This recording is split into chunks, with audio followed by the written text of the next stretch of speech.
ऋषभ देव से लेकर 23वें तीर्थंकर पार्श्वनाथ भगवान तक की प्रतिमाएं हैं। 24वें तीर्थंकर भगवान महावीर स्वामी की प्रतिमा न होने के कारण ये क्षेत्र 3000 वर्ष प्राचीन काल है। 1998 में यहाँ पर बताते हैं कि 900 कुआं 89 बावड़ियाँ देखने को मिलते हैं और 15 जनवरी एक बार आते थे और अभिषेक करते थे और चले जाते, साल में एक ही बार आते थे। 98 में कुछ चोर यहाँ पर आते हैं और 3 दिन यहाँ पर रखते हैं, 46 प्रतिमा का खंडन करते हैं। जब आदिनाथ भगवान पर उपसर्ग करते हैं, जो आदिनाथ भगवान यहाँ पर देख रहे हैं आप, वो अंदर विराजमान थे, चंद्रापुर मंदिर में। हाँ, वही मंदिर था और कुछ नहीं था ये सब। तो ये समस्त प्रतिमा अंदर ही विराजमान थी। जो खंडित हैं ये मुनीश्वरनाथ भगवान की विधि, समस्त प्रतिमा अंदर ही थी। आदिनाथ भगवान जस्ट सामने विराजमान थे और जैसे ही यहाँ से आदिनाथ भगवान पर उपसर्ग करते हैं, शनि हथौड़े अपने आप उचट जाता है। यहाँ से शनि हथौड़े उचट जाती हैं और उनको बहुत तेज करंट सा लगता है। उनका मुखिया आता है, कहता तेरे से कुछ नहीं होगा, मैं करता हूँ। जब उनका मुखिया आता है और जैसे मुखिया आता है शनि हथौड़े लगाने की कोशिश करता है और दृष्टि से दृष्टि मिलती है उसकी भगवान से, शनि हथौड़े गिर जाती है और कहता है जो कुछ करना सो मेरे साथ कर लो, अपने सारथियों से जो कुछ करना सो मेरे साथ कर लो, लेकिन आदिनाथ भगवान को कुछ मत होने।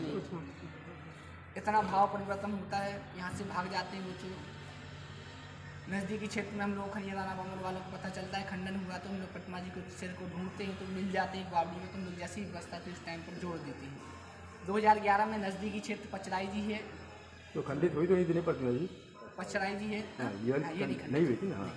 ये आदिनाथ भगवान खंडित नहीं हुआ, बाकी 46 बाकी 46 हो गई, ठीक बात। तो जैसे ही पचराई जी में चिन्मय सागर जी महाराज के सामने में पंचकरण क्रियाएँ चल रही थी, हम लोग आदिनाथ भगवान को वहाँ पर ले जाते हैं। पंचकरण क्रियाएँ होने के बाद 7-8 लोग ही प्रतिमा जी को ले आते हैं। जो ब्राह्मणा है उसमें विराजमान कर देते, एक छोटा सा पर्दा लगा के। सुबह हम लोग आते हैं, सोचा अभिषेक सुबह करके अंदर विराजमान करेंगे। सुबह आते हैं और भगवान को अभिषेक वगैरह करने के बाद उठाते हैं, तो कम से कम 150 लोग नज़दीकी क्षेत्र के प्रतिमा जी को हिलाते रहते हैं। प्रतिमा जी हिलती नहीं, उठाना तो बात अलग। गाटर वगैरह टेढ़े हो जाते हैं, चैन कुप्पी काम नहीं करती। तब महाराज जी के पास जाते हैं। महाराज जी चिन्मय सागर जी महाराज को इतना पूरा व्यवस्थित क्रियाएँ बताते हैं कि ये व्यवस्था है महाराज जी, ये घटनाक्रम हुआ है। तब महाराज जी आते हैं और 2 घंटे की साधना करते हैं और प्रतिमा जी उठ जाती है। आपको बता दें कि जो अंदर चंद्रापुर मंदिर के गेट हैं जहाँ पर अंदर विराजमान होनी थी, वो दोनों गेट इतने सक्रिय हैं, समझ लो 2 अंगुल समझ लो आप।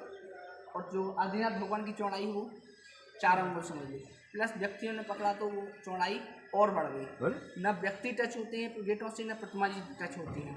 एक दैविक क्रिया होती है, प्रतिमा जी सीधी की सीधी अंदर विराजमान हो जाती है। जैसे ही विराजमान होती है अपने आप अभिषेक होने लगता है, केसर बेचती होने लगती है।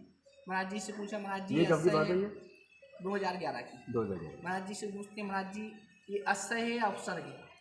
तब महाराज जी कहते हैं कि महासह्य है, जो हजारों सालों से देवी देवता रक्षा करते आ रहे हैं, उन्होंने अपन से पहले अभिषेक किया त्रिलोकनाथ का, साथ ही साथ केसर बेचती की।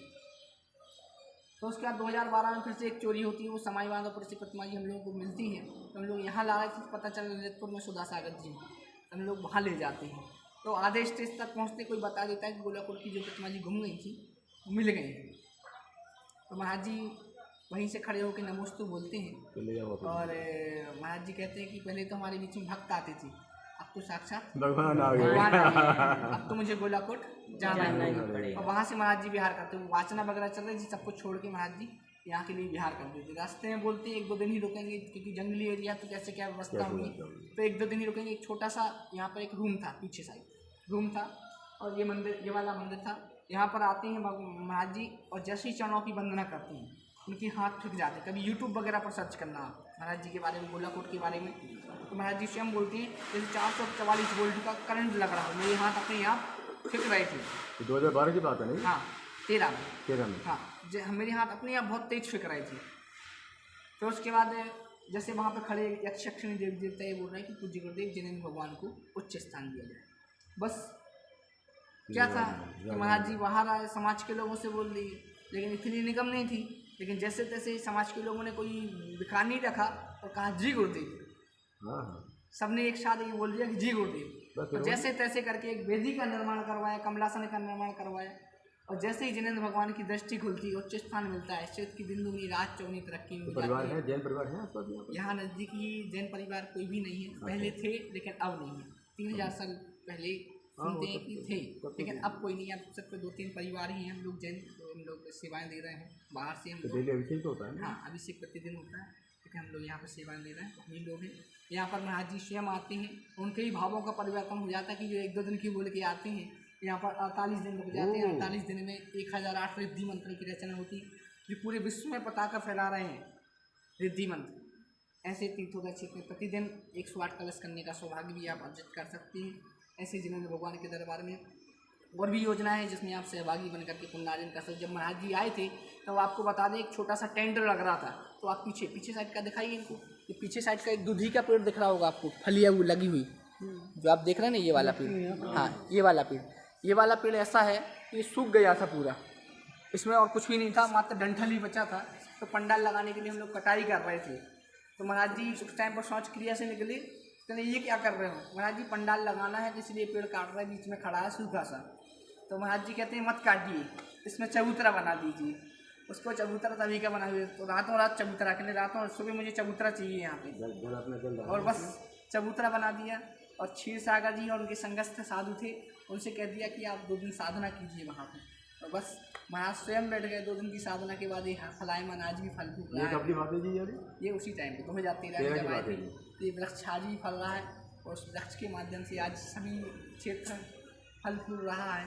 ऐसा क्षेत्र के बड़े बाबा का मंदिर भी बन गया है, 24 का भी निर्माण चल रहा है, जिसमें एक मंदिर बन चुका है गेस्ट हाउस। ऐसे तीर्थोदय क्षेत्र पर समर्पित भाव रखने वाले ऐसे सत्येंद्र जी जैन, श्रीमान एसके जैन साहब, श्रीमान राकेश जी वास्तुशास्त्री, जो तन मन धन जयपुर दिल्ली से रहने वाले हैं, तन मन धन समर्पित करके यहाँ पर रखे हुए हैं, और ऐसे क्षेत्र को ऊंचाइयों की ओर ले जा रहे हैं। कम समय में विकास हुआ है, मात्र उन्हीं की बदौलत हुआ है, पूज्य गुरुदेव के आशीर्वाद से। उस क्षेत्र के लिए देखने के माध्यम से आए थे बस लेके, और बस यहाँ से जुड़ गए, आज भी जुड़े हुए हैं सभी के लिए पुनः शाम को होता है, शाम को आरती वगैरह एक्सपोर्ट कर रहे थे विदेश में। अच्छा हाँ, देखो एक ये जीता जागता प्रमाण जी जिसका ये पार्श्वनाथ भगवान सही थे, टूट गई थी, टूटी नहीं, इनको काट के निकाल दे, बाद जोड़ देंगे। वो पीछे रखे हुए भगवान, जहाँ उनको जो है खंडित करके वो भगवान मिल गए थे, तो अक्सर मिल गए।